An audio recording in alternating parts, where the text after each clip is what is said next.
పిఠాపురం మాజీ ఎమ్మెల్యే వర్మ వైఎస్ఆర్ కాంగ్రెస్ పార్టీలో చేరతారా? అంతటి సాహసం చేయగలరా? ఆ ఛాన్స్ ఉందా?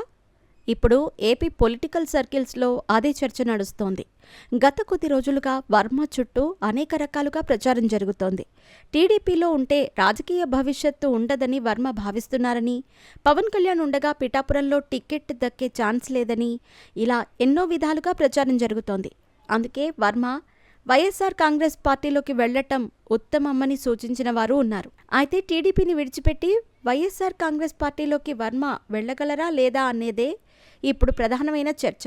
అయితే ఆ ఛాన్సే లేదని ఆయన సన్నిహితులు చెబుతున్నారు. కానీ ఏ సంబంధం లేని ప్రత్యర్థులు మాత్రం ఆయన వైఎస్ఆర్ కాంగ్రెస్ పార్టీలోకి వెళతారని తేల్చి చెబుతూ ఉండటం విశేషం. వర్మ తెలుగుదేశం పార్టీ అభిమాని. ఆ పార్టీతో ఆయనకు అనుబంధం ఎక్కువ. 2014లో ఆయనకు టికెట్ దక్కలేదు.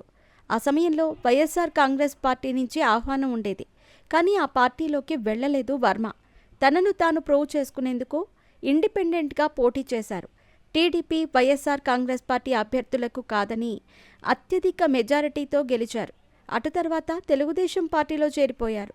ఒకటి తన ప్రభావం చూపుకున్నారు. మళ్ళీ తన సొంత పార్టీ గూటికి చేరారు. అయితే 2024 ఎన్నికల్లో పవన్ కళ్యాణ్ కోసం సీటు త్యాగం చేశారు వర్మ. కానీ ఫలితాలు వచ్చాక పదవి లేదు. జనసేన నుంచి ఆశించిన స్థాయిలో గౌరవమూ లేదు. అందుకే 2014 మాదిరిగా కఠిన నిర్ణయం తీసుకుంటారనే ప్రచారం జరుగుతోంది. అయితే అప్పట్లో ఆత్మాభిమానం కోసం ఇండిపెండెంట్గా పోటీ చేశారు వర్మ. ఇప్పుడు కూడా అదే నిర్ణయం తీసుకుంటారని కూడా ప్రచారం సాగుతోంది. దానికి కారణం లేకపోలేదు. వర్మకు నిర్దిష్ట నియోజకవర్గం అంటూ లేదు. కేవలం ఆయనకు పిఠాపురంతోనే ప్రత్యేక బంధం. పవన్ కళ్యాణ్ ఉండగా, జనసేనతో పొత్తు కొనసాగుతూ ఉండగా పిఠాపురంలో వర్మకు ఛాన్స్ దొరకదు. ఇది ముమ్మాటికి సత్యం. కూటమి ఇచ్చే ఎమ్మెల్సీ పదవితో వర్మ సరిపెట్టుకోవాల్సి ఉంటుంది. అంతకు మించి ఏమీ జరగదు. నియోజకవర్గంలో వేలు పెట్టలేరు కూడా. అందుకే వర్మ టీడీపీని విడిచిపెడితే ఎలా ఉంటుందన్న ఆలోచనకు ఖచ్చితంగా వస్తారు. కానీ కఠిన నిర్ణయం దిశగా ఇప్పుడే అడుగులు వేస్తారంటే కుదిరే పని కాదు. రాష్ట్రంలో ఇంకా కూటమి ప్రభుత్వం ప్రారంభంలోనే ఉంది. కేవలం 10 నెలల గడువు మాత్రమే ముగిసింది. ఇంకా 4 ఏళ్ల 2 నెలల వ్యవధి ఉంది. అందుకే వర్మ అంత సాహసం చేయరని తెలుస్తోంది. అలా చేస్తే ఇబ్బందికర పరిస్థితులు ఎదుర్కోక తప్పదు. ఇప్పటి వరకు అయితే ప్రజల్లోకి బలంగా వెళ్తారు. ప్రజలతో మమేకమవుతారు. 2029 ఎన్నికల్లో ఉన్న పరిస్థితిని బట్టి నిర్ణయం తీసుకుంటారు. అయితే వర్మ ముద్రగడ పద్మనాభంతో చర్యలు జరిపారని, జగన్ దూతగా ఆయన వచ్చి చర్చించారని లేనిపోని ప్రచారం జరుగుతోంది.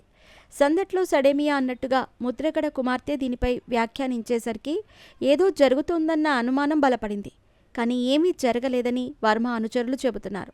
వర్మ ఇప్పటి వరకు నిర్ణయం తీసుకునే అవకాశమే లేదు. కూటమిలో ఆయనకు ఎమ్మెల్సీ పదవి రావటం ఖాయం. పైగా వచ్చే ఏడాది నియోజకవర్గాల పునర్విభజన ప్రక్రియ ప్రారంభమవుతుంది. చాలా కొత్త నియోజకవర్గాలు తెరపైకి వస్తాయి. పిఠాపురం నియోజకవర్గ విషయంలో ఖచ్చితంగా వర్గీకరణ ఉంటుంది. అంతవరకు వెయిట్ చేయక తప్పని పరిస్థితి వర్మది.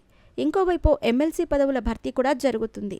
ఎమ్మెల్సీ పదవిని తీసుకుని ప్రజల్లో బలంగా ఉండి 2029 ఎన్నికల్లో సత్తా చాటాలన్నది వర్మ వ్యూహం. అప్పటి వరకు ఆయన వెయిట్ చేస్తారని, కేవలం సోషల్ మీడియాలో రాజకీయ ప్రత్యర్థులు చేస్తున్న విష ప్రచారం తప్ప ఇందులో నిజం లేదని వర్మ అనుచరులు తేల్చి చెబుతున్నారు.